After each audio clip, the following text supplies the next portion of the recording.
Hello, my name is Ralf Friedrichs. I'm an addiction recovery coach and a host of the Take Your Life Back Today show.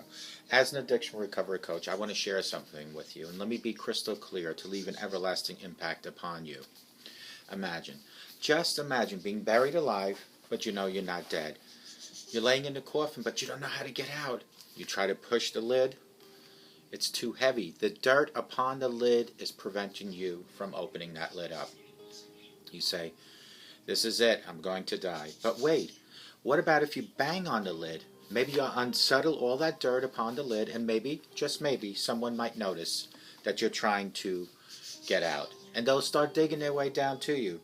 This is what it's like to find yourself at the lowest point of alcohol and drug addiction. You know you need help. You know you can't do it on your own, but you don't know where to turn. In reality, those people are probably standing by your grave. You just don't know that. You're just waiting for death to arrive. Usually, though, people don't think about death when they're habitually abusing drugs and alcohol. In order to fear death, in order to feed an addiction, you have to repress the fear of death. I often ask you, my audience, did it ever cross your mind, when you were abusing drugs and alcohol, that maybe you might overdose? God gave you life. Would you be so selfish to take that life away from yourself? Or even more selfish to take it away from your family and friends? With this, I want to leave you with one last thought. Don't be the person on these index cards that went to their grave without seeking help. Instead, be a person that seeks out for help. Folks, if you can feel a heartbeat right here, and you can breathe and blink, you still have a chance for a better tomorrow by doing something today. Folks, reach out to 844-405-HELP and let me help you take your life back before your life is gone. There are people like Larry Geis from the Geis Academy. He is an addiction recovery coach, a life coach with over 30 years experience. Him and I always tell people like you, it doesn't matter where you've been, it doesn't matter where you're coming from. What matters, and what I congratulate, and what he congratulates you for, is that you're here seeking help because you want a better tomorrow. You can reach Larry at 516-458-2741, 516-458-2741, or you can Google him at www.odysseyconsultant.org. Larry Geis will help you from your addiction to recovery, from depression to better times, from low self-esteem to higher self-esteem. Reach out to Larry Geis from the Geis Academy, 516-458-2741. Let Larry Geis help you take back your life. Folks, if you're watching this, which I'm sure you are, and the quality of the video seems blurry, it's not the video, it's the effectiveness of your glasses. Go to www.globaleyeglasses.com, where they have over 1,200 frames. Folks, if you've noticed, after 950 videos, that I only advertise anything on my show that I personally know about. In other words, I advertise Larry Geis because he's an addiction recovery coach, a life coach like I am. I advertise globaleyeglasses.com because I personally have 30 years of experience in the optometry business. And why not advertise something to make your vision better, and where I can help you pick out those glasses, pick out your lenses? Go to www.globaleyeglasses.com. Look at all 1,200 frames that they have. Plastic, metal, full frame, half frame, and no frame at all. Lenses like progressive no-line bifocals, line bifocals. Lenses like transitions when they get dark, when they go outside, photochromatics. Lenses like polarized and tint lenses. Lenses like the thinner lenses and for the elders and your children, shatterproof lenses. Coatings like anti-reflecting coating for computer reflection and night drive reflection, scratch resistant and UV coated lenses.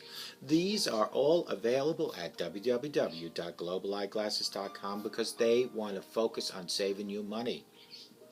And I want you to be able to focus on my videos. So call me at 631-599-0218. I will make sure I help you pick the right frame with the right lenses. Let me help you customize your own pair of glasses.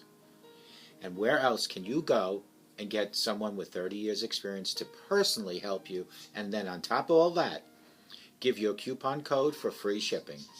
www.globaleyeglasses.com. Let them focus on saving you money. Today's topic: stopping repetitive bad memories. Recurring bad memories are a horrible thing to experience. While life is full of many great moments, it also has those traumatic, painful, frightening, and frustrating moments that we all, unfortunately, are familiar with. Living through these once is bad enough, but to have them relive countless and countless times where they play in your mind over and over and over again is not good. Here, you and I will look at a few things you can try. The first thing you need to try is to face up to the memory. The first thing is to face up to what happened and deal with it. If every time the thought comes into your head, you try to distract yourself with other things, then this might, in fact, be the reason that these memories keep coming back. They are emerging because you haven't dealt with them, and because it's important for you to do so. Facing your darkest memories can be a painful experience, but it's also a healthy one. Don't deny or avoid grief, but instead feel it for a while, and you will find it gradually subsiding in your life. Get them off your chest. If you are having difficulty working through your emotions on your own and overcoming your memories, then you need to externalize them in some way or another. You can do this either by seeing a therapist or talking to them, and they will likely have some very helpful things to say on the matter as well. Or you can try to do it just by writing your feelings down onto a piece of paper or a journal. This way you are getting them out and dealing with them rather than bottling them up. Talk to friends too, and don't pretend that everything's okay, because they will keep coming back. Reframe them. One part of accepting something is to change the way you view the events, which is called reframing.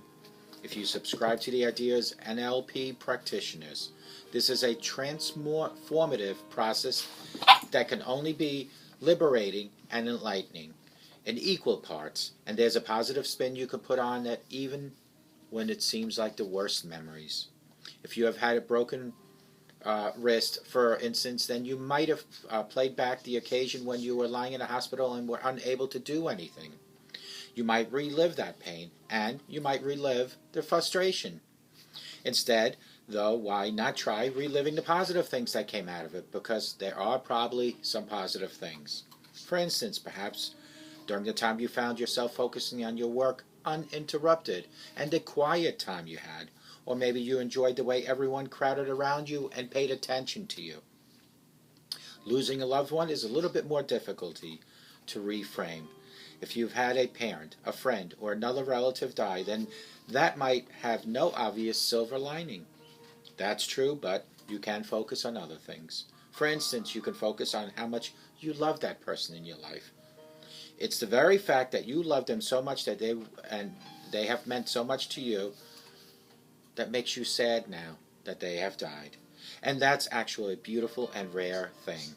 Again, you might also want to focus on how your family and friends banded together.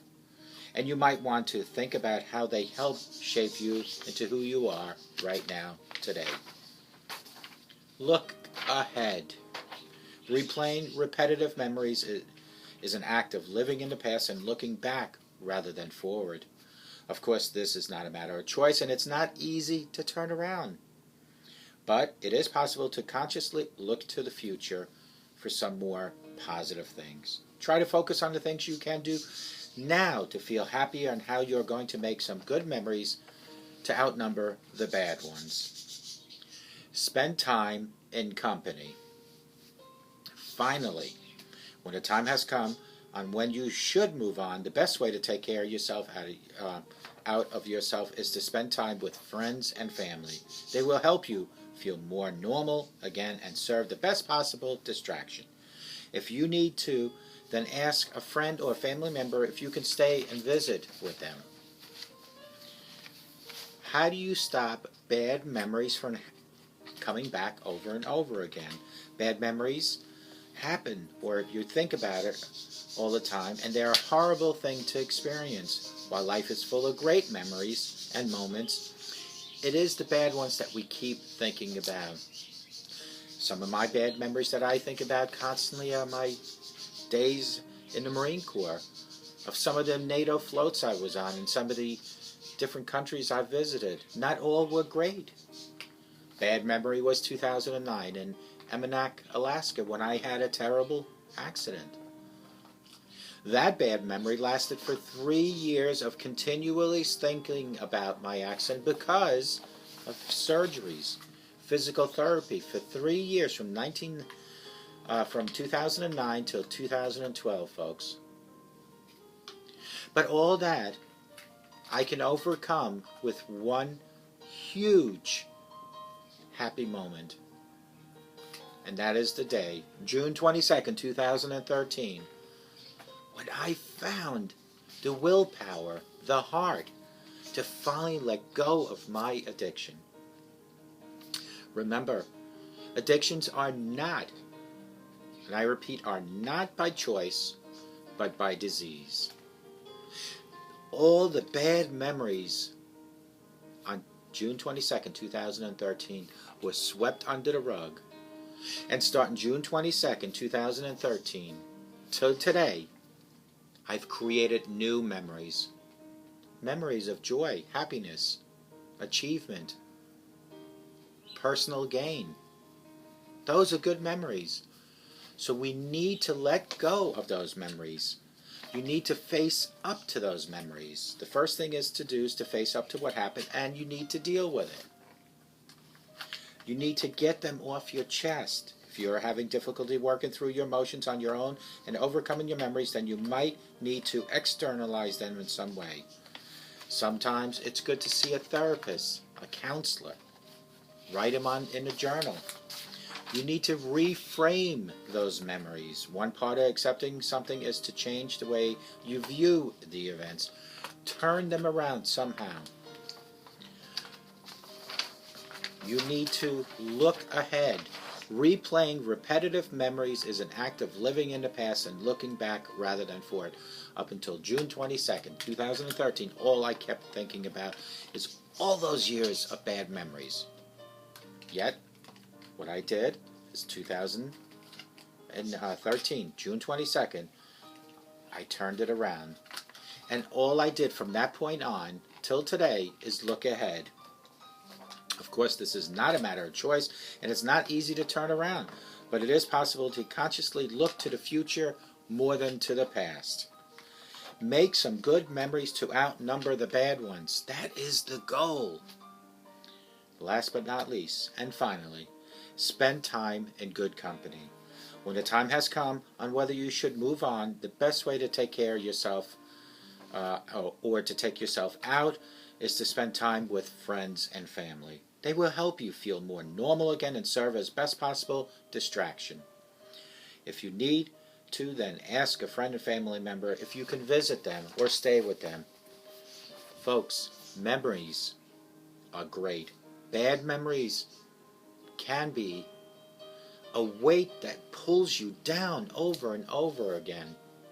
For you folks that know my show a lot and have seen a lot of my video jackets, you notice that there is one picture. It's actually like the picture right up here. The only difference is that face that's up there on my poster is literally up to here in water, and the headline is to keep your head above water. Don't let those bad memories pull you under the water. Keep your head above water. And the only way to do that is to start creating better thoughts, more positive thinking, and creating a better future. It all starts today, and it all starts with you. I hope to God, no matter where you are watching me, that you have the best day of your life, that you have a sober rest of your life, that you have a joyful, happy, great, positive future. And if there's anything I could do to help you, you just call me at 844-405-HELP, and I will help you take back your life. May God bless each and every one of you. Take care.